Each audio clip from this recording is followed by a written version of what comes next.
When FBI Director James Comey announced back in July that he would not be recommending to the Justice Department that they indict Hillary Clinton, he proved that we really do live in a two-tiered justice system where the rich are allowed to commit crimes and get away with it, while the poor who commit crimes are actually prosecuted. Now, this isn't us just speculating, this is what James Comey literally stated. To be clear, this is not to suggest that in similar circumstances, a person who engaged in this activity would face no consequences.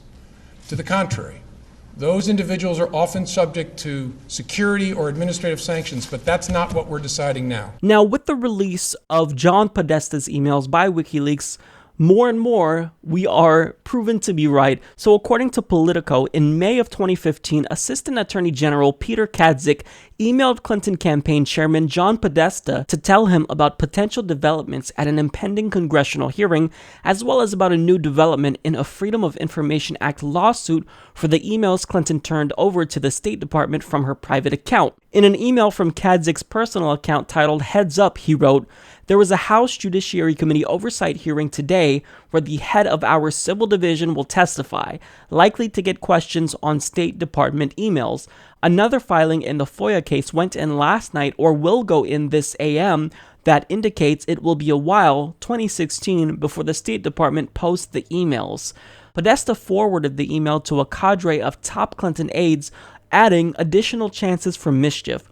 Clinton's campaign has declined to comment on the veracity of the WikiLeaks emails, accusing the site of working to aid Russia and Donald Trump's presidential campaign. No surprise there, because when you can't actually address the substance of what's in the emails, you pivot to Russia. Now, this illustrates two things. One, that we do in fact live in a two-tier justice system.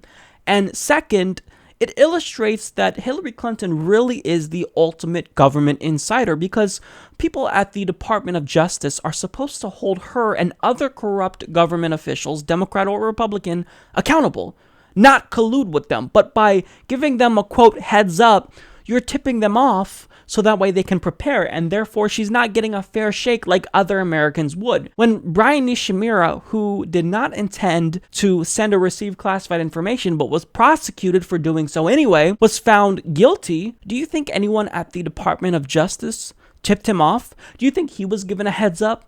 No, so this just confirms that rich people and oligarchs and the elites get special treatment from the government and government agencies, and it's not right, it's immoral.